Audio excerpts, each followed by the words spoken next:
is DeMarcus Thomas Brown, Administrator of the City of Columbia's new Office of Violence Prevention. DeMarcus was Regional Director of Good Dads, Inc. since 2024. Prior to that, he served as Managing Director of Into Action and Program Director for the Reentry Opportunity Center, ROC. As you can see, he has a lot of extensive and relevant experience. DeMarcus is a certified harm reduction specialist with the Missouri Credentialing Board, a certified trauma-informed community specialist with TMT Consulting Knowledge Academy. He has training in prevention and intervention strategies related to substance use and other risk factors for gun violence through the Substance Abuse and Mental Health Services Administration. DeMarcus earned both his bachelor's degree and his master's degree in business administration and management from Columbia College. He also is in the Doctor of Global Leadership program at Fuller Theological Seminary. Welcome, DeMarcus. Thank you, Kathy. That was too kind of an intro. It's a pleasure to be here. It's interesting when people, talk about violence prevention. It's a solemn topic, obviously, but also a very interesting one for the city right now. And really, I think nationally we could probably take it. And it's an interesting topic, and so it's great to be with you. This is an intro. I do have a slideshow. Yes, you ready for it now? Yeah, we can definitely pull that up. And so it's been interesting being in this. So I've only been here since March 31st of 2025. And it's been 2 months and a couple days. And I've been counting every one of those because since I've gotten into a position, there has been a lot of expectation, a lot of angst. And so I started by creating a slideshow so that people knew exactly what the Office of Violence Prevention was for Columbia specifically, that it did not get pulled out of thin air, as some people have said, by our illustrious mayor, Barbara Buffalo, but that it actually is a methodology and framework that has been around for a long time. Just like road building, yeah. but we have not implemented that in our locale. And so this is why I did what I did with the slideshow. That if you were to Google the Office of Violence Prevention, there's a National Office of Violence Prevention. There are frameworks, there are methodologies, there are toolkits. Galore. There's so many things to pull from. And what I've been tasked with is to bring that plan together for Columbia. Off of things that are said to work, but also what has worked in Columbia as well. And so having that knowledge together is why I'm here. And hopefully that will work. Hopefully that will work for us to progress. So without further ado, I will share this. I've been told to continue to share this. I shared this in a meeting with another group, and it was pretty contested gathering. But actually, the gathering wasn't contested. My office was contested, and my existence was contested. And I pulled this paper out, and I started this piece of paper in 2015, I believe. And what this is a list of names of people who have died from gun violence in Columbia, Missouri alone. It's not on both sides. I started the other side. I was gonna stop, but I started the other side just because I was encouraged to continue. The unique thing about this is every one of these individuals I known personally. Oh my goodness. Was either at the funeral, visual, working with the parents or the caretakers, all of that. And so it runs a toll. Also, I put the years and the years that we started to be aware. And that's for us, what I mean aware is that we start to lose people to gun violence. And for me, it started in 2007. One of the first people I known that was killed by gun violence from someone that was interpersonal relationship. People we used to relate together, play together. And so I started to put the shooter too, because what we call is a social death. That person goes to prison and they're forgotten, right? That family still loses that individual. They're alive, but they're in the Department of Corrections and they don't belong to anybody but Department of Corrections. You can go visit if they allow you to, right? If something doesn't happen, if something happened recently at JCCC and the system shut down and families travel in from all over the place to visit their loved ones, and well, system shut down, we can't allow you to visit. That happens on a regular, and so that is a social death, right? And so I started to put those individuals. Knew both of them. I have birthday party pictures as when I was younger of both of these individuals being at the same birthday party, playing together, and then one individual killing the other, right? And so this is why I tell individuals this is not something I learn about. This is a passion of mine because of the lived experience of the deaths and the wrecked lives and communities, right? That the degradation of communities because of violence, right? So that's we go to next. Thank you so much for doing this. No problem. So with the Office of Violence Prevention is focused on coordinating the development, implementation, and evaluation of prevention, intervention, and community enrichment. And I'm not reading from the slide. I tell we have a very educated population in Columbia. And so I don't read the slides pretty much. Or there is one slide I will read, but because we're pretty good, unless the word, if you can't see, I have no problem reading the slide there. But what I begin to speak on is really what's up there, the establishment of the office. The interesting thing is, so when our mayor established the Office of Violence Prevention in 2024, it was after a 3-year-old was shot and killed in the Leeway neighborhood. And I happened to be on that call of when that happened as a chaplain for the Columbia Police Department.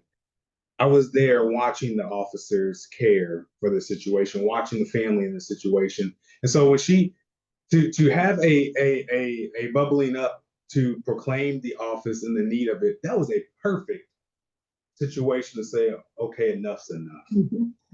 We need an Office of Violence Prevention, and we're going to take resources to solidify the creation of this office. There are people who think that was a wrong way. I couldn't have been more encouraged that she did that. And that situation was just a perfect situation to do that. It was a very bad situation. So I'm tasked with prevention, intervention, and community enrichment. A lot of times people will put prevention and intervention together. They're not the same. Those are two different tracks. Prevention is one lane and it's long term. Intervention is more of the readily available and acceptable that comes in to help us get to prevention. A lot of times we'll have community-based organizations that will land themselves in intervention, but never get to the point of being able to produce prevention. And so it's like bailing the water out of the ship and not plugging the hole. That you're gonna sink. You're not going to be just if you know any of the science and the flow of water, you're going to sink eventually. But if you plug that hole and bail the water, then you have a chance of success to stay afloat. A lot of times we don't even, community-based organizations get in for intervention, don't have the time afforded to or the resources to plug the hole. And therefore the community starts to sink because you cannot bail enough if that hole is still there and gaping. And this is the notion of the need of the Office of Violence Prevention. So community, and what I love to talk about that I don't get asked to talk about a lot is community enrichment. That's the prevention piece. What does enrichment look like? There was someone that said, well, if people will stop killing each other, it's like, do you know the position you have to be in mentally and morally to look at taking life as acceptable? That's degradation.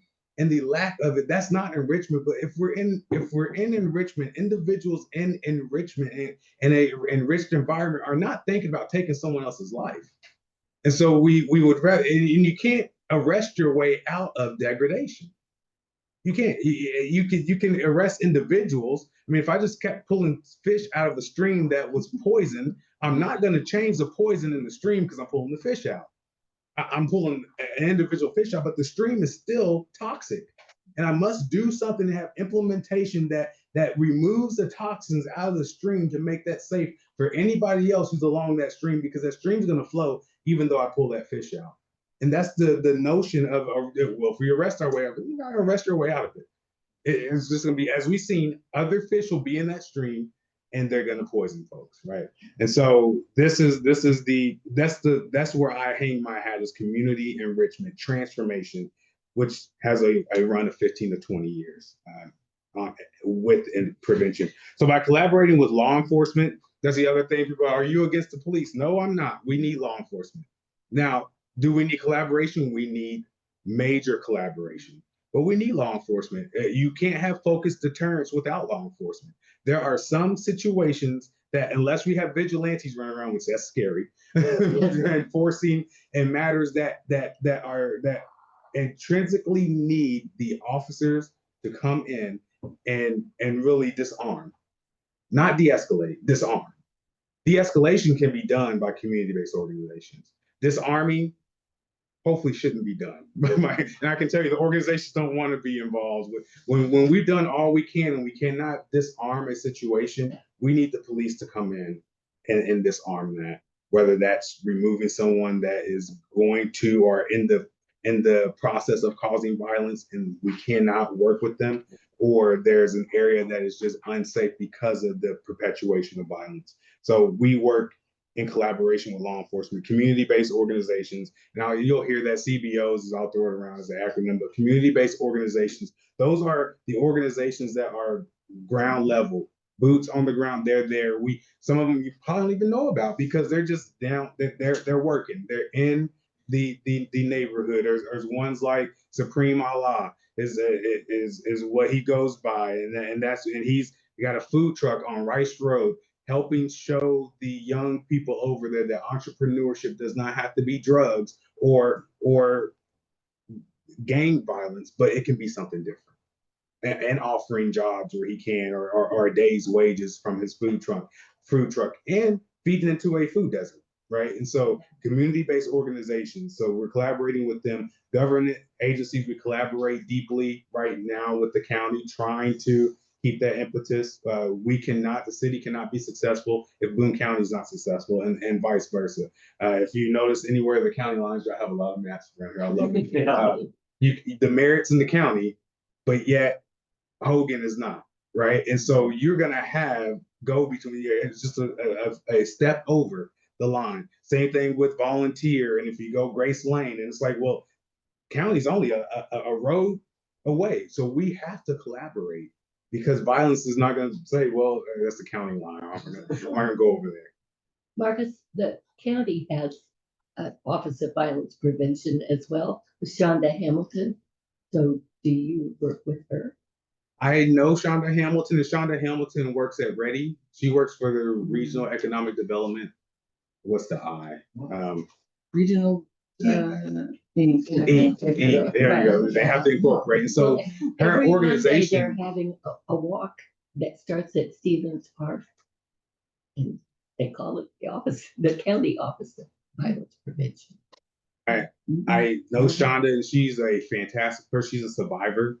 Had a daughter that was killed by gun violence. Right, but the county does not have an Office of Violence Prevention. The county is starting a coalition for what is it called? Victoria Woods is actually working on that front under Joanne Nelson for restorative justice or community justice initiative. She's gonna probably slap my hand for not knowing that. I just met with them, but they do not have an Office of Violence Prevention. Okay, it's called Boone County Community Against Violence. That's her organization. Right. That's her community organization. So the county is not sanctioning that. Oh, okay. So it's a nonprofit because she has an office on Walnut. That's Reddy's address. That's the Ready office. Oh, okay. But she's a survivor and is a community-based organization. And so, but the county as a whole does not have an Office of Violence. Okay, thank you. You're very welcome. And so I can get lost in this. I can talk about this forever. So we'll hurry along. So violence prevention strategies are most effective in communities where residents' engagement is high where there's ongoing collaboration among residents, businesses, and other local stakeholders. And that's, you can go to the next slide if you don't mind. Yep. And that's that graphic there. That's the example. Because people say, well, why do we need an office at the city of violence prevention?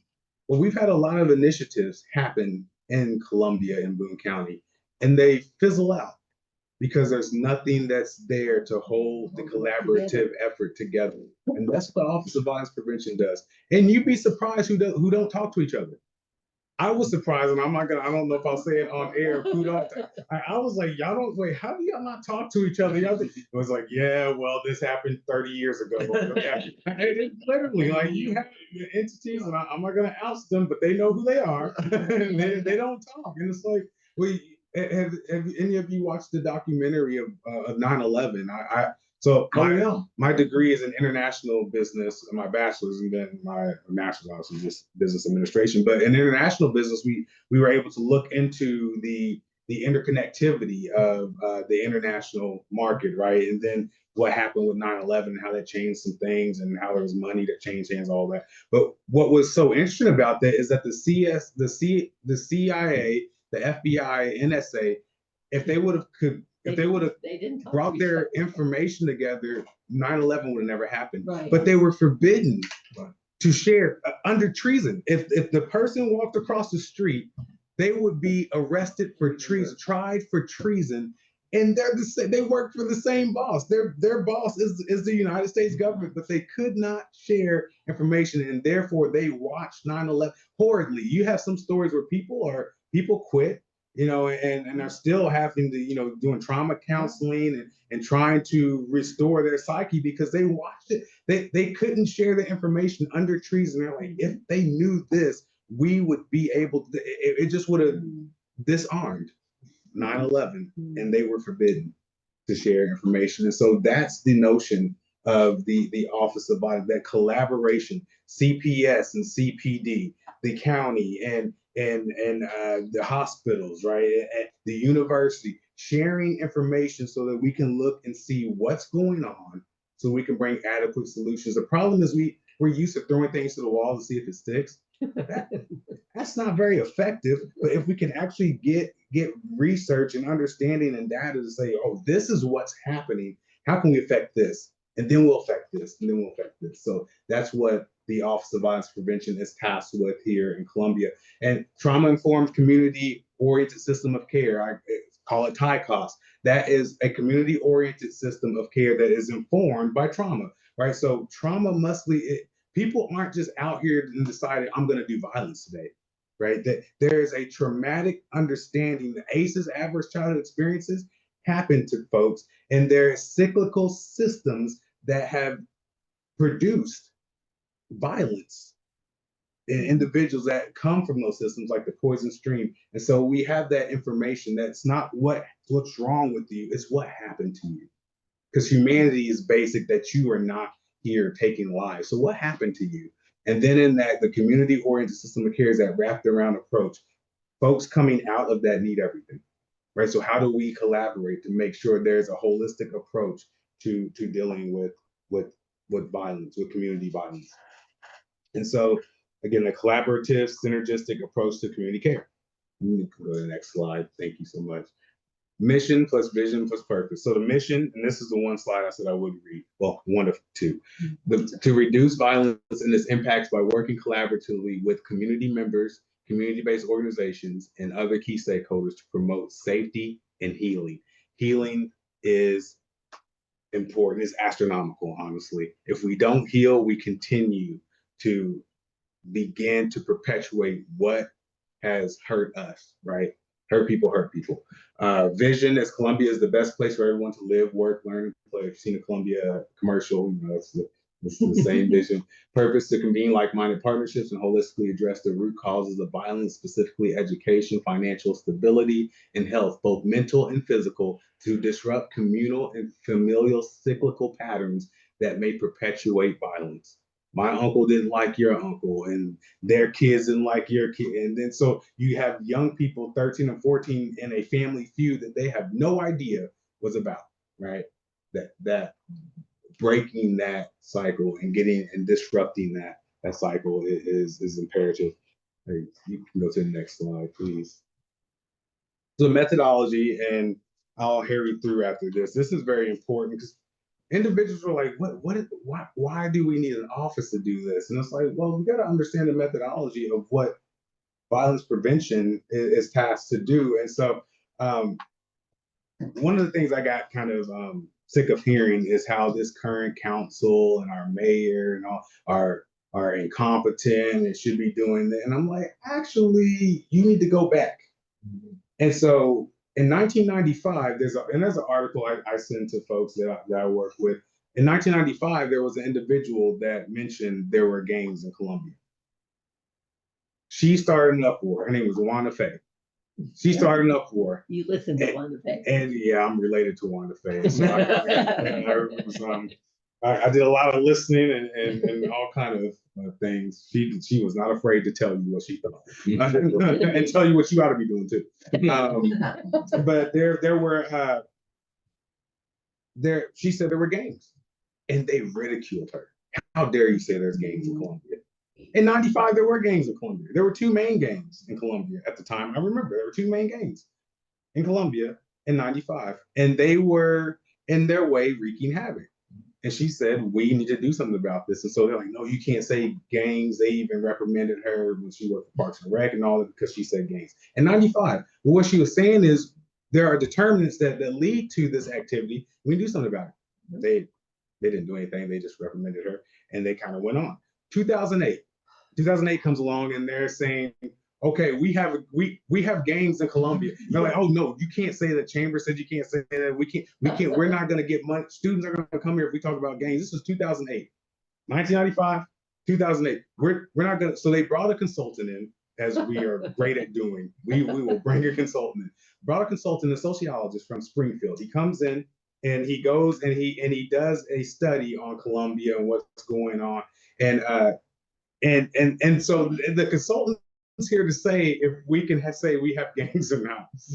It's brilliant. And so as the consultant's here and taking information, the consultant's feedback to the council was, well, I'm not going to weigh on what you want to call these groups. Okay. But what I will tell you is there are a couple things happening in Columbia. Columbia is growing. People want to move here.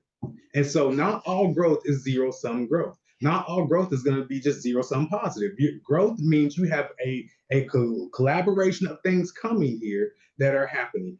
So the other thing is you have the social economics are lopsided.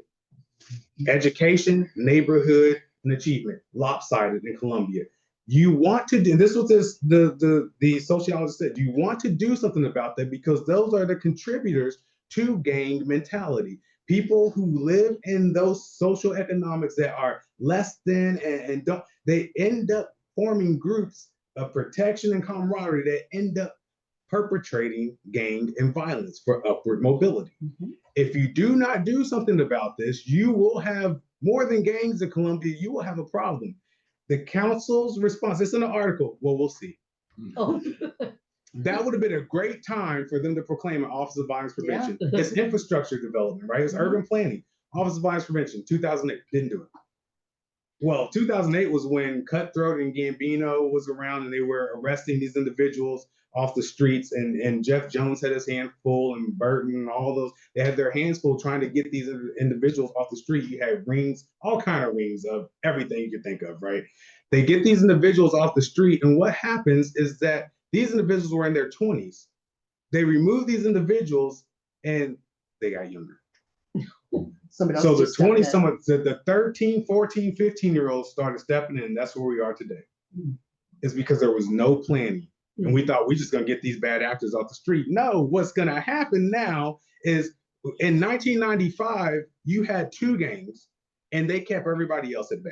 Wow. And they what they would call OG mentality. You're not going to go and do you didn't see a lot of shooting in public spaces. They kept it at bay. They were the ones who ran the streets. Mm-hmm. Then in 2008, Gambino and Cutthroat and these different, they kept things at bay, and people would not act in certain ways because they were afraid of the retribution that would come from these gangs. You remove all of that, and then it's a free for all, and all the venues that were made to get illegal guns, and all that goes into the hands of 13, 14, 15, 16-year-olds. Wow. The older people either get out of the game and move on and move away because they don't want to work with the lack of coordination that's going on with these teenagers. And now this is what we have in these neighborhoods because we did not give foresight to planning to do something different, community enrichment, prevention, right? So that's the methodology. So I say as a train there, I say the train left the station a long time ago. Barbara didn't cause that train to leave the station. The Carlin didn't cause that train to leave the station. This current count, nobody owns Betsy Peters. She's our statesperson right now. She's got the longest tenure. She did not cause that train to leave the station. That train left the station a long time ago. We're probably not going to get that train back in the station. But with intervention, can we slow the train? Each railroad tie is one of these situations. Each one. Trains scale hundreds of railroad ties when they progress, right? Each one is a situation. Can we slow the train? Right? That's intervention, the short term. Can we slow it so that we can then look to possibly get in front of it to stop it? And that's the methodology. Train left. We're looking to try to slow the train and get it to a level that we can get out in front and stop the progression, the rapid progression of the train, right? And that's the methodology point. And so with prevention, the long run tends to be 5 to 10 years that we see in that. And that's your community enrichment, right? A comprehensive approach to violence reduction is housing availability and affordability, low barrier housing, segmentation of at-risk population, for example, various unhoused populations. Housing is a big deal. If we have people who are rival to each other, moving them away from each other is intervention and prevention so that they are not next door neighbors or in the same neighborhood and shooting at one another or stabbing or whatever may be the violence. The same thing with domestic violence. There are people who stay in a relationship because they have nowhere else to go. And they come home to a powder keg. That's unacceptable. So how do we get low barrier housing, right? That's prevention. And how do we beautify neighborhoods that were historically underfoot? CPTED is what it's called, crime prevention through environmental design. How do we beautify these places? And if there's an old, I call it old psychology. It's old because it was an old study, but it's relevant today. What they would use to build basketball, football, in any arena, if you think of, the visitors room was always garbage. If you played any high school, college, when you're the visiting team, you had bare minimum. But then if you had the privilege or ability to go into the home team's locker room in their area, and you're like, what is it? It was like Disneyland compared to where they put you, but it's the psychology of it. You came in, when you're in that environment, you know you're here to lose. The winners get the good stuff. You're here to lose. And the psychology of it is actually, that's how. So if we can degrade, Carter G. Woodson said, if we can make people think they deserve, they need the back door, they won't ask you for the back door. They'll build it. Yeah. And require that you make them come in. That's the psychology of when we're talking about violence. But we don't usually talk about community enrichment. Talk about gunshots. Let's talk about the neighborhoods that have been degraded for 30, 40 years. That's violence, right? So the prevention is 5 to 10 years. Intervention is a short run, right? How do we trying to slow the train, right? How do we get the train slowed down? And so that's coordinated rapid response. We have community violence interrupters. How do we disperse them into the community when something happens, right? Someone gets shot, someone gets stabbed, domestic violence situation is going on. We know that there's this is a big deal that we don't talk about a lot in Columbia, rape. And there's entities that won't talk about it, and I'm not going to oust them publicly, but there's a lot of situations. How do we get the community violence interrupters dispersed, right, into those situations to be able to intervene? They're just intervene. That's not long run. That's not prevention. That's just intervention. They're there to make sure retaliation is not happening, to make sure the victims are cared for. That could be at the hospital. We've seen that happen. That's in schools. That's on transit. How do we get and we have violence interrupters that people don't like the term, but it's what's happening, right? And so community violence interrupters, that's a short run. And then in that, they're collecting information to figure out what's going on so they can hand that information to those working upstream to say, how do we prevent? right? But they're dealing with it now. They're not tasked with prevention. And so that's the short run. And then a tapestry of both. The intermediate is the tapestry of the short run and the long run working together, community-oriented systems of care that are coordinated, like case management, right? And working together. So that's the methodology. That's why I use the train. Yes, ma'am. Forgive my ignorance. Do we have paid community interrupters at the city? Like, is that a paid position, or are these just people you know that you call on in the community? Right now, there are people I know that I call them, but Okay. we need this to be a paid position. I understand. This needs to be that. This is not their full-time job. They're trying to take care of their family, and God bless them. They're willing to drop everything to come to these situations. So kind of like the homeschool communicator in the public schools. Mm-hmm. But Yes, there is ma'am. no paid position Yes, right ma'am. now in the public. Mhm. That's what I was curious. I Yeah. just was that clueless because I probably am. And a lot of the issue is we can be so risk averse. And it's like, we're not thinking about the person. We're thinking about, well, is this, or can we get sued? Look, the doctors, they have malpractice insurance for a reason.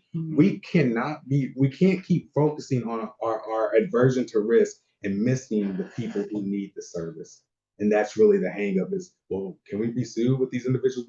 Because the chances of like a dog trainer getting bit are pretty high, Yeah. right? But if that's taken into consideration, we can mitigate as we can, but we still need the service. I still needed my dog to be trained. My dog's barely trained. I needed some help to even get barely trained, right?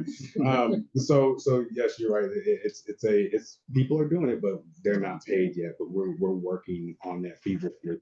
Next slide, please. And this community enrichment, as I love to talk about, that's the High Line in New York City. I've been there. It's a beautiful place. 500 deaths happened at the High Line before it was transformed. 500 deaths. That came from people getting hit by trains, degradation of just drug use and different things. So the dilapidated area, people will go use overdose, different things. But 500 deaths. When that neighborhood said, what do we do with this decommissioned line because of the dangerous, I guess, and the closeness of the rail when they had to go through there made it dangerous for conductors. So they just decommissioned it, left it there. And so the neighborhood said, what do we do with this? And they decided, let's enrich it. Let's make this an oasis in the city. And so the community-based organization there went and they started doing intervention, right? They started pulling weeds and doing things. We're like, well, what are we going to do? The weeds are pulled. We still have a railroad station here. So then they started building into it. And before they know it, they went into community enrichment. And you have that middle picture there. That's the High Line. I've been there. It's beautiful. You don't even feel like you're in New York City. And it's long too. It's longer than I thought it was going to be. And so we're walking around. It's just the air's there, and you're just walking. You're seeing things. And now they have 8 million visitors a year. 500 deaths, 8 million visitors a year. That is community enrichment. We're not going to get the train back in the station, but once we stop the train, let's decorate it. let's recommission the carts.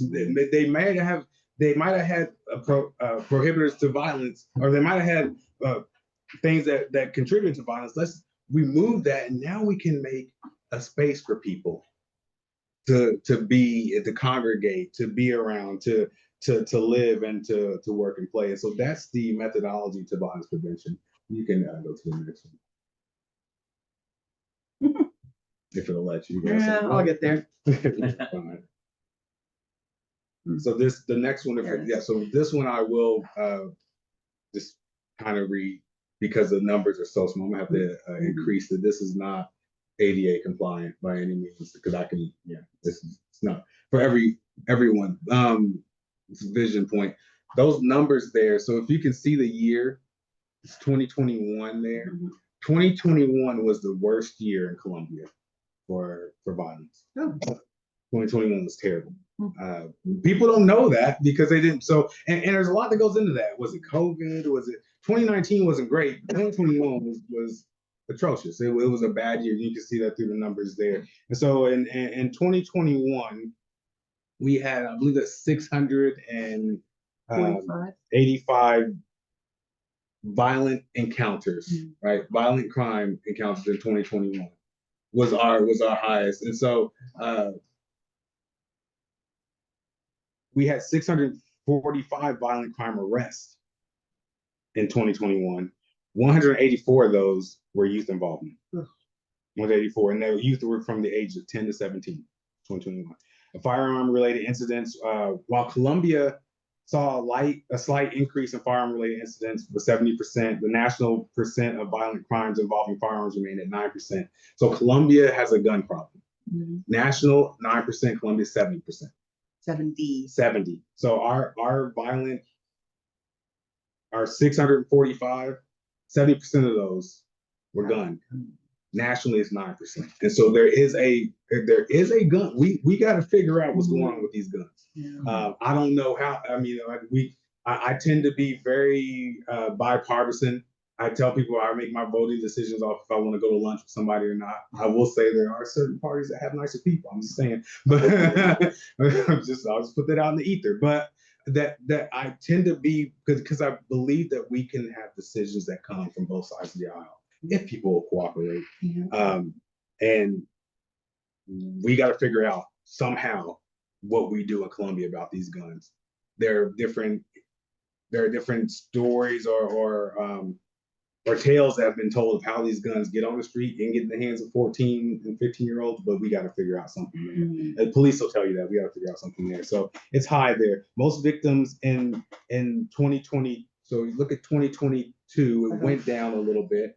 And then in 2023, we went down a little more. Something happened between 2023 and 2022 and 2023.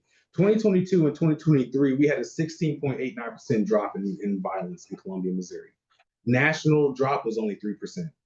We had 16.89% drop. I have our data analysis at the city. She is tasked with looking to figure out what happened, because it's astronomical. No one did a story on it. No one talked about it, but 16.89% versus 3%. We had councilperson Scala at the time was at 3rd Ward. I guarantee you some of those council people could probably tell you what was going on from 2014 up until 2019 that would have had to pay off in 2022 to 2023. But we pulled all those programs. And of course, people are like, well, is that artificial drop because how did it go up so quickly? Like, well, if you have your air conditioner on in your house and you turn it off, it's gonna get hot quick. Like, it's not gonna take much time to get hot if you just turn it off, right? Now, if you just backed it down and it's at 70, you want it to be at 74, it's gonna incrementally back down. But if you just turn it off, just go to the breaker, turn it off, you're gonna feel it. You're gonna feel the humidity first in Missouri, at least, and you're gonna feel. There was a city manager that holistically pulled all the services that were going on in 2014, 2015, 2016, 2017, 18. In 2019, holistically pulled all of them, every aspect of them, from policing to community-based organizations. And you think it took that long for it to trickle up to the violence rates? Oh yeah, because we were doing preventative measures. Preventative measure payoff is 5 to 10 years, right. And so they pulled it, and then we ended up. We weren't back up to 2021, but we were. I mean, we were close. And so most victims age. So the difference though in 2023 was most victims were aged between 18 and 24. In 2025, most victims are aged 24 to 34. And it's not because they aged up. It's actually, there's been a change in the victims versus those, they were younger in 2023, 2025, they're older. Those doing the violence are younger. Oh. So their victims are being taken from younger individuals doing the violence, older individuals being receptors of the violence. And I don't have to talk to this group about the cost of violence. Some people don't care about that. They just want to know ROI. So one quick question though, yes, what you said earlier about the violences between people who knew each other, is that still the case in Columbia? Yes. So we're not talking random gun violence. We're talking about pretty intensive gun violence between people. Yes, and you'll have your outliers. I mean, you'll have your situations that can be rage or incidents, but for the most part, that's being tracked. It's the interpersonal. It's this group is not like this group, and they're really with the interventions. And we can go to the next slide. I won't bore you. I will remember to increase the letters on that. So community engagement these are strategic objectives for the office: community engagement, foster trust and collaboration with residents. Disruption is twofold, both innovative means to cause radical change and disturb the current cyclical patterns that may perpetuate violence. So we're looking to disrupt, right? I just having a business degree, I love disruption. Disruption was, I mean, you think of like Netflix, Kindle. Kindle was a huge disruptor. Barnes and Noble will tell you they don't like Kindle, although they had the Nook first and they should have moved on it, but that was their executive office that decided to sell it off. So, but that's disruptive, right? And that's what, and it's great disruption. Netflix, right? We can watch. We don't have to go to the. Anybody remember the hall to a movie gallery or Blockbuster and go? There could be a whole affair. Now you're streaming, right? And so that disruption, it can be good, and we're looking at that in the basis of violence prevention. And so community engagement is part of that. Group violence intervention. And so when I say there's not gangs, we're calling them groups because they're not tightly held as gangs. We're not talking about Bloods and Crips. We're talking about gangs who said we're a gang because we all get on this bus stop at Rice Road and Waymire. We're a gang because we come to this bus stop. Now they form and they start interacting with another group because they all came from Africa, first generation, and so they're a gang. Now they're battling. If this person, because housing tends to be transient around Columbia, if you're renting, this person moves over to an area like Clearview where most of the folks are first generation African. Now you have them driving over and shooting at each other because they're driving over to protect their member that was living over here at Rice Road, but now has moved over there, and they have to come as a cavalry to protect him, and they're coming in to visit him, and they're interchanging violence with one another. And so that group violence intervention is what we call, because these aren't gangs, they're groups, right? And we're intervening in those groups, and so we're building that trust, focused deterrence, telling individuals, we know who you are, we know what you're doing, but you have options, right? And so having both, as I hate the comment of carrot and stick, but we know the proverbial carrot and stick. So the focused deterrence, case management and care coordination. It's nothing worse than someone coming out of incarceration saying, I want to do the right thing, but no one will hire me. And they know how to make money another way, but they're having trouble trying to get hired, and they're getting pressure from loved ones if they have kids, where they're living. They're probably living with their family members saying, hey, you got to contribute. And they're going through all that, and you're telling me not to pick that up again and go the legal route, but I'm not having these resources. So we're developing with other agencies, hey, we got to have a streamlined collaboration that when we say this person's ready, you take our word. Because if you don't, we run the risk of losing them. And so that's part of the focus deterrence. Then cognitive intervention, that ability to, I can tell you that if you've been living your life for a while, for 50 years, I tell you to do something different, you're gonna say, how do I do that? And so that cognitive intervention is getting someone, that peer support, to walk with them, to show them how to do something different. And then the policy advocacy, that's the gun piece. We got to do something about these guns. If I could show you what they're confiscating from 14 and 15-year-olds, it would cause you to walk with caution around Columbia. It's nonsense. It is literally nonsense. We got to find a way to lower it. How are they getting the gun? Some say that these gun stores, there's one particularly, are getting robbed. They're getting the insurance payoff, but then the guns are gone. We don't know where the guns are gone. They're saying they're putting them in cars. These individuals are able to buy the car, right, with the guns in them. Kids get in there, get the guns, clear the car out, put them in gutters or put them in the storm drain. They know where to get them. I see. We, short of a sting operation, sir, maybe the police have more information on that. We wouldn't know, but that's the rumor, right? They're getting that with other pawn shops and different things. And so that it's scary to think about a 14-year-old. I know what I was doing at 14. I did not need a militarized weapon at 14 years old. No, My goodness. No one does really. And so that's and the cognitive intervention quickly is the social capital, right? The physical capital, human capital, cultural capital. We can't have the groups going back together again, right? We need some intervention in that. So mentorship and things of that nature. job placement, all that. And then neighborhood-based outreach and investment. Our neighbors, the ones closest to the problem, are closest to the solution without the resources. So we want to empower them. We have neighborhood opportunity and community accountability pro council is what we're naming it. Old word pro council, just so they know y'all have authority. We want to hear what you're saying, and we want to come with our resources to empower what you see as an issue. And we're doing that in separate areas. There's identified areas in the city that we're doing.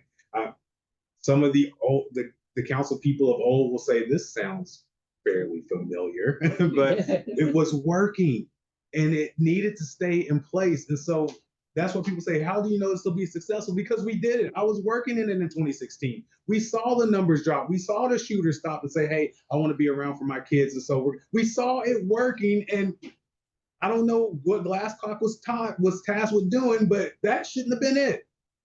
Don't pull it all. At least farm it out. And that's what, and it's not blaming the whole thing on Glasscock, but man, that was a costly swipe. We lost neighborhood leaders and everything. It was costly. It was very costly. So we're kind of replicating some things that we know have worked. And we can go to the next slide, please. And we already went through that. Well, we're ahead of the schedule. Ready to go? Yes, ma'am. And so where is this working? People, this is the thing of the novel, because like, wow, Barbara just created it. I'm like, no, Barbara's educated. she travels. She's seen this. This is working. And I picked those states because you know what? A lot of those states are red states that have robust violence prevention. And so don't let the Republicans lie to you and say they don't believe in this when their states are purporting this and they're right. The Springfield, Huff has infused Springfield with so much money for violence prevention, but then in Jeff City we act like we don't know what this is. Come on. Yeah. Come on. Like they know what this is. Their cities are thriving because of it. Right? It's just they don't want the blue places to thrive because I am bipartisan, but I call a spade a spade. Like if we're doing wrong here, I'm gonna call it out. I don't care what side it is. And that's why I chose some of those places. Those places have robust violence prevention initiatives in some of the most red states you can get in. But they're working because they know that if their community does not rise together, they're gonna have problems. And that is, I think, the next one. Oh. Key performance indicators. I don't know why it's going to be to edit your slide. You're fine. Go feel free. Reduction in violent crime rates is one of the closely related cities that is not on the slide because it's not necessarily in a red state. Mm-hmm. But Toledo. Oh. Toledo is in size dynamic is more closely related to Columbia, and they saw a 60% drop in homicides in 4 years. It started in 2021. In 4 years. And so key performance indicators, we want to see the violent crime rates drop. And we believe we can do that. We've seen the 16.89% drop. We believe we can do that. Increase community engagement and trust. We need the community to lead out front in the areas that have been underserved and underfoot and under-resourced. And so we want to increase that engagement with policing. I've been in rooms where I remember a meeting in the third ward at the church off of Rice Road. You couldn't get to it from Rice Road. You had to turn on another road and get in there. And we had the community and the police there together, ideating on what the need was for that area. It was beautiful. Did the same thing in the second ward when Mike Trapp was there. And we had community leaders. And unfortunately, one of the community leaders' son is in jail for probably a long time for murder. Because what we identified didn't happen because it was pulled or held up illegal. But it was pulled, and we needed those resources. So when he became 16, she had been saying we need stuff for our kids to do. She worked 2 or 3 jobs, right? And so that's another one that rebuilding that trust, coordination and intervention, prevention and enrichment programs. We have to have coordinated programs that teach our kids and our adults another way, right, and intervene in that. Evaluation methods, regular data analysis and reporting. Sharia at the City of Columbia she's doing me a solid, and I appreciate her deeply. She's looking into this and saying, I want to find out what was involved in the 16.89% drop in violence from 2022 to 23. And I will give you those initiatives. Yes, and she's looking into. I want her to look at our data. it's dirty data to some degree. Can she, clean it up and bring it together so that we actually see the numbers coinciding with what we see in the communities? And so she's gung ho for it, and I love it. She loves data. She's more than qualified to be in her position, and so I really appreciate her camaraderie there. Advisory and neighborhood board oversight. If those neighborhood pro councils don't exist, we will not be successful. And so we have that going in community surveys and feedback sessions. We must take what the community is saying and utilize it, work with it as a city. We cannot just have sessions and do nothing with that information where we erode the trust. Those are the evaluation methods. There's one more slide. Here we go. Yes, and call to action. What can anyone do, or what can our community do?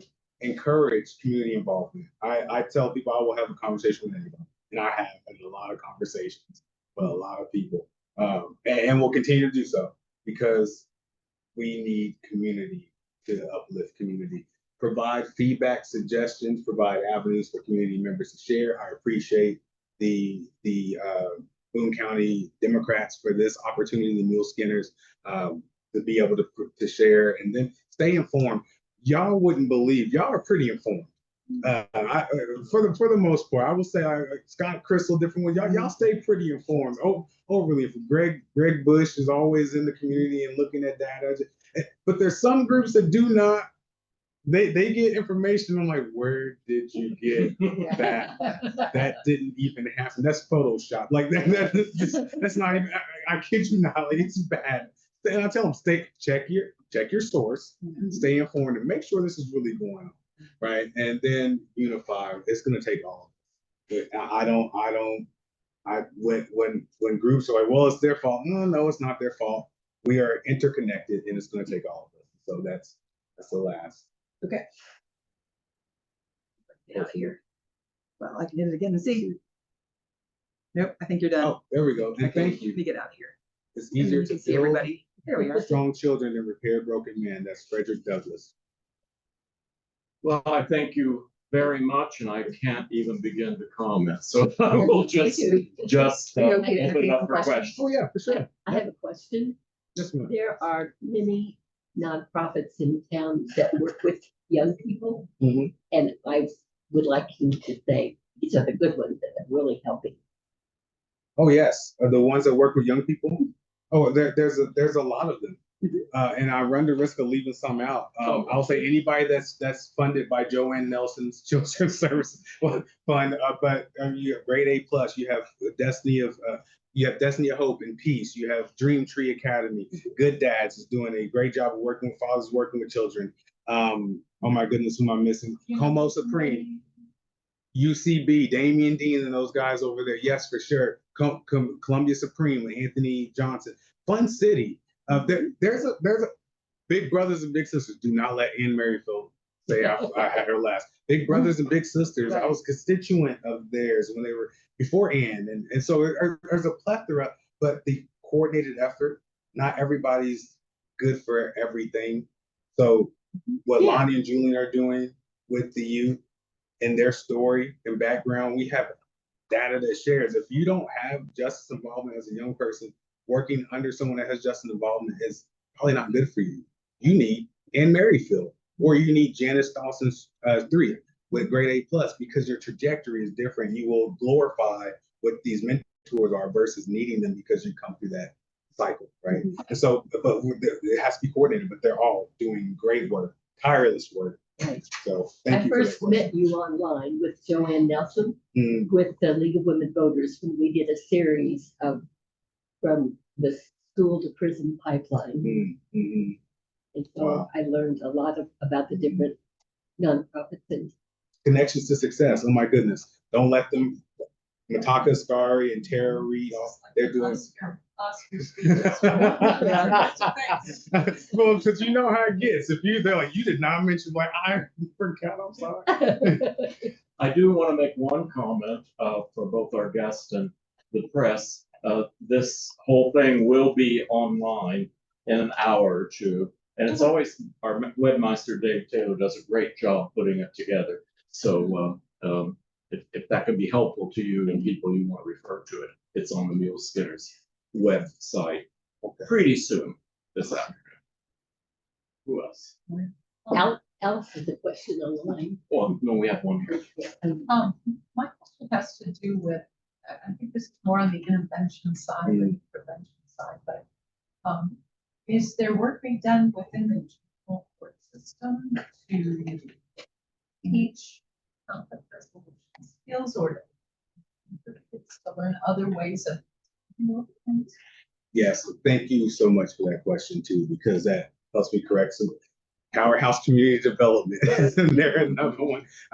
But they're working. So the juvenile courts have, Juvenile Justice Center has reached out to them for training when it comes to, there's habilitation, empowerment, accountability training for youth and for adults that they're utilizing for conflict resolution in JJC. They're also working with Lonnie and Julian. They're navigators for that, working in the county for JJC. And so they're looking at and Lonnie and Julian are doing some of that de-escalation tools and conflict resolution with those who are actively in the system, right? These are ones who have either waiting to be tried as adults or, being off-roaded to some other direction. So yes, thank you for that. I also have a second question, and that has to do with, seems to me that there are certain sites and certain businesses in town that seem like a magnet. Talking specifically about the liquor store at the corner of Rice and Bound. We've lived there for years. 2 blocks. Wow. And it's been probably been 7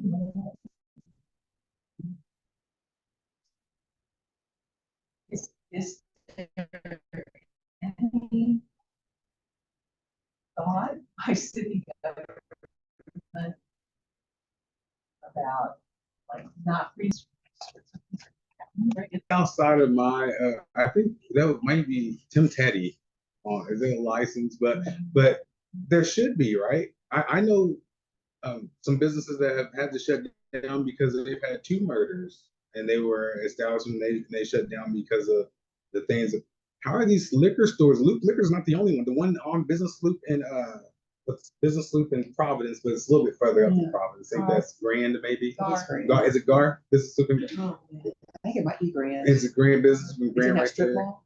Yeah. These liquor stores. Like, how are these places? Why? Mari's up there on Rangeline was has ever been in these places? The one Tiger and Whitegate. You go in these places, you're like, this is organized crime.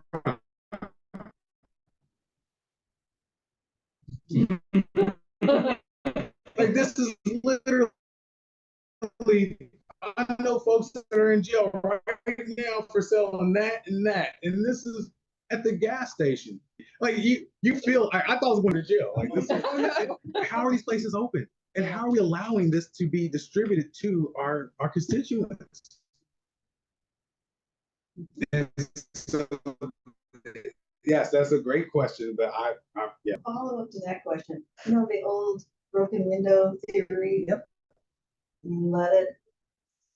There's a broken window, you leave it alone, and there's a second broken window, you leave it alone, it just like goes downhill. And there was a gas station at the corner of Vandiver and Paris. They shut down, they totally redid that gas station, and there's a reduced crime at that corner. So to me, that's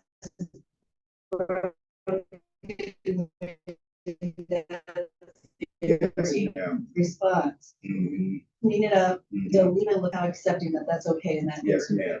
Well, Macadoodles doesn't look like that. Like Macadoodles is nice. And when's the last time someone got murdered outside of Macadoodles? Never, right? It doesn't have to look that way. And I think you're exactly right. I do have questions. I don't know if you just want to wait till it's done. I have. No, I think we'd be interested in Yeah. hearing your Okay. question. I know you kind of touched on like some of this, but what do you think are like the root causes of violence in Columbia, especially with youth? Like we've seen it in the past less than a month. 16-year-old now in custody, charged with murder. Yeah. You know, the other one in McDonald's, it wasn't youth, but we just had an uptick of violence in the past 3 weeks. What I would say to root causes is we have environmental and we have mental. And it goes back, I mean, anybody that studies psychology, you have nature and nurture. Right? You have situations where you have these social determinants, fatherlessness. I mean, we have the statistics that show, like, if you do not graduate high school, what you end up, and then if the parent did not graduate high school, the chances of their child not graduating high school is astronomical, right? And so we see these cyclical situations that entrap people into violence. And then if you have no way out or never seen a way out, you're not going to get out.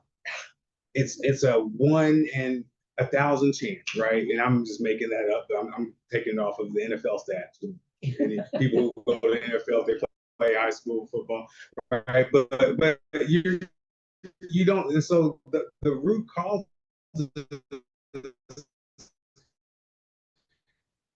and what we see statistically tend to be environmental and mental. Because then you have the mental health are both environmental and mental. That's why I like to talk about community enrichment, because community enrichment attempts to address root causes, not just the root.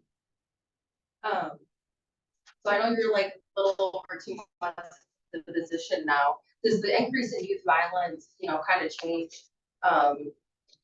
your approach? Hold on. Dave Taylor says the internet connection is getting kind of flaky, so we might want to wait and not let Pam connect yet, because people at home are getting a lot of. So we probably don't want to connect anyone else right now. All right. I'll be ready. Yeah. Alice Turner online had mentioned sort of a question, sort of a statement. Are you able to inform former felons of their rights to get their votes back? I know that's something we're really passionate about at Boone County Dems, and a lot of them have been told incorrectly that once you've got a felony, you can never vote again, which is incorrect. And so we work a lot to reclaim those voters. What's the they're gonna be so disappointed me. It's a justice initiative that when they did a lot of work on the expungements and all that. I mean, just huge initiatives. Yeah, and so the beauty of the Office of Violence Prevention is we're not recreating the wheel. And so if felons coming out to learn about their right, go to the Reentry Opportunity Center. They got pamphlets. They will help you get an expungement. They will tell you your rights while you're on probation and parole. They will walk you. They are there for that reason, right? And so we want to bolster what they're doing if they get overran, but we're not recreating the wheel. We're collaborating. And so yes, we are. But The Rock's going to do that. So go see Jessica. And I love it when they go in there like, man, that's a lot. And it is, you're just coming home and it is a lot. But then to be able to disseminate that through as you're walking with them, and they can always go back and return as they're looking at other avenues. And so, yes, we are by way of the Reentry Opportunity Center and Jessica over there. Can I ask you, sir, whatever person, teacher you had is, as a student, or any other man that had an influence on you? I can name two. One, I'll name just because of her position at the university now. Lori Kingsley. She taught me at 5th grade at Derby Ridge. I had so many racial slurs said to me at Derby Ridge. And Lori Kingsley would not have it. And the thing about Lori, she's over the teaching school at university, and she should be. They should learn a lot from her. She would look at how I was never reached at how I learned. I'm very tactile, right? And tactile and visual. And she studied me and would pick things out that she would see that I was interested in, and she would feed it to me. And I remember Oregon Trail was big then. So she would have me, and she would connect things like that. And so she's one. Another one is Miss Stella Johnson. Miss Stella Johnson, she is dead and gone now, but this woman expanded all I knew and was around for the time was Pendleton, LaSalle, Fairview over by Hickman. That's where we grew up. Miss Stella took us on trips. She took us first to Diamond, Missouri to go see where George Washington Carver was Oh, from. lovely. Then she took us to Memphis, and she took us to Atlanta, and she took us to DC, and she expanded and when we went, it was like you're seeing these kids from little old Columbia, Missouri, and we're thinking, and she's like, look, you can be that. And she would make me look her. I used to not look people in the eye. I was very pro-social, right? I didn't have any of the pro-social connectivity because of the trajectory. And she'd say, you look at me, you have something to say. You have something to say, you look at me in my eyes. And so this is what people ask me how I know about because I lived through. It is doable. We got to bury our heads in the sand if we don't see the interventions that have already happened. Right? There's a lady that runs a reentry and a substance use disorder program in St. Louis that Miss Stella, we were at Miss J's together, and she's doing phenomenal. Her name is Cameo. She's doing phenomenal. Look her up. LIV is the name of her institution. And products of Miss Stella Johnson, who had a one-room house that she bought to educate the kids when they came home from school. Is that similar to what Wow. A+ is trying to do? It sounds like a similar. It could be. I'm sure. I think they're more of a. Miss J just bought a house on McBain, Maybe that is who I'm thinking of. and they So I've came heard of in. this. Yeah. Dr. J is Janet Dawson Street, so they're doing tutoring, but they do it at Second Baptist. Okay, no. Miss J bought a house on That's what I'm McBain thinking of. just for her kids. She said these kids need to come to a home, Yeah. and not an institution. And so she had us come to this house. That wasn't her house. I mean, she bought I it. think that's and still happening. It's not. She died, and now her daughter, her Granny's house is another one. Yeah. We're keeping you past the hour. Yeah, I'm fine. You didn't have I'm a fine. plan. I made sure I didn't put anything Okay. behind this because To follow up here? Yeah. Thank you for doing that, Yeah. because in my estimation, we're losing an institution that's very important to communities, and basically holds communities together. Yes, sir. Schools. Yes, sir. We're trying to privatize, the idea of education. We are basically losing institutional knowledge, basically, of how to educate children. Part of the problem rests with the parents. And I would like to reinforce what you said earlier, is happening. There are a number of people that had poor educational experiences. They have children in the same system, and it only reinforces. So one thing needs to be done is, I understand we have a strong educational program here in Columbia, and we're very fortunate. But you get outside of Columbia and you begin to see what happens and can influence what happens with the Columbia. Let's not forget, we're community at that level. We're losing it. Right now, we're dead last, I think, as far as education spending in the nation. So we've got issues. And, I appreciate your focus on our community of Columbia. But, I think we have a larger issue. I've lived lots of places before I came to Columbia, and I want to thank all of you who invested your lives in this place. You keep working hard and fixing its problems. It's actually quite good for all the work you've done all your life. So one area, please think of education.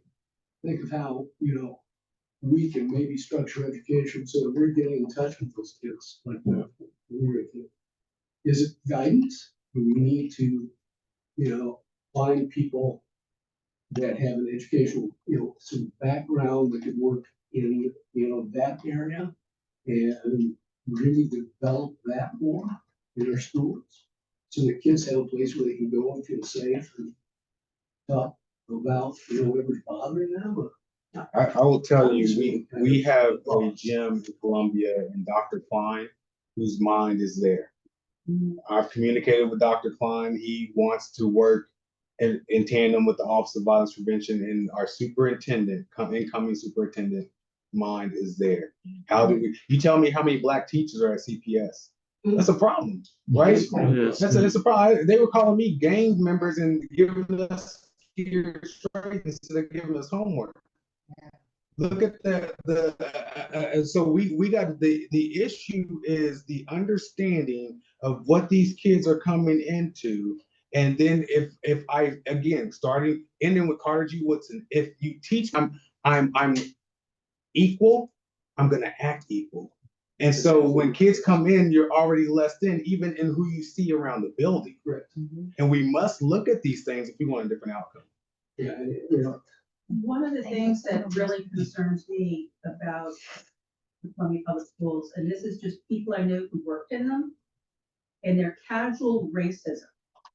And these are people you wouldn't think would be racist, but that there is amongst a group of teachers, just that Black meant something. I mean, it was absolute stereotypes. And not taking into account that every group contains people of different qualities. And I just couldn't cope with it. Well, Miss J couldn't either. Miss J wasn't in CPS. And I'm not here to demean CPS. We need CPS. We need a strong CPS. But they must. Joy DeGroot is a great voice. If you look up Joy DeGroot, Joy, J-O-Y, Joy DeGroot, she talks about this and the subtle racism that is systemic, right? And outside of work is where I would see it, because I didn't work there. It wasn't subtle. Yeah. In their stereotyping. And I couldn't cope with that. Wow. Our guest had more. What are your top priorities for the office in your first year? Top priorities in my first year, that neighborhood-based organizations, that's huge. Second is the intervention into the youth violence. We must have options and alternatives, and we must bolster those options and alternatives. And third is parental engagement. How do we, some of it's going to be habilitation and rehabilitation, but how do we work with parents to help parent their children and bring that solve when we have moms and dads working 4 or 5 jobs? Like right now, we're blessed where my wife and I live. Our kids can get off the bus and go in the back door in our sliding door. But if that parent doesn't have that and they live in a neighborhood that is prone to having individuals around for violence, that kid gets off the bus and they go with the rest of the crew. Yeah. And we cannot blame that mom, because if that mom does not work, they don't have a job. And then DFS is waiting to take their kids away because they don't have housing, but yet their kids are shooting because they have a job. And we must look at these situations from a city and a county standpoint to see where we can bring subsidies for these parents, because it's ridiculous. And those 3 things, I believe if we focus on those, in the collaboration with the police, but we focus on those, we will see change. We've seen it. I mean, the scholars can tell you, we had a good thing working, and I hope to get back to it. Do you have more questions? Yeah, I have 2 or 3 We'll more let you questions. finish yours and then we Okay. must finish. I know you mentioned during your presentation about working with, local law enforcement, civils and stuff like that. But what is your actual plan to get those collaborations up and going? And I'm sure they're probably up and going now. With law enforcement? Yeah, law enforcement and CPS. Yes. So CPS, Dr. Klein would like to meet and be a part of a council. I think they already have the CPS, and so it takes more of my time, but this is why I'm in a position to meet while our other folks can work. But that collaboration is really, it's that trade-off. It's like, it's almost quid pro quo, unfortunately. All right, you come help us with CPS and we're gonna help you. I want John Logan to be working with what the initiatives we're doing with Office of Violence Prevention. Just on a security standpoint, to see what they're doing in CPS. Also with law enforcement, as a past chaplain, I say past, they told me they could allow me to continue to be chaplain, but we can talk about that. I have already some partnerships with officers and command staff. There's a line of trust that's there. The next step is bridging that gap and bringing that line of trust into the community groups. So that when we're meeting on Rice Road, or when we're meeting down at Noble Court, that there's that line of trust and we can talk about what we all can do from our different vantage points to uplift the community. And that for me seems to be very, very doable. And we'll see if we get cooperation in working that way. Then how do you define success for this office, the short term and long term? Like, where do you hope to see it this time next year and then, 2030? I want our rates to drop. I said coming in that this would be a data-driven, evidence-based, practice-driven office. We have KPIs, key performance indicators. I want our rates to drop. Our rates must drop. If I get 2%, that's great, but I'm aiming. I want 10%.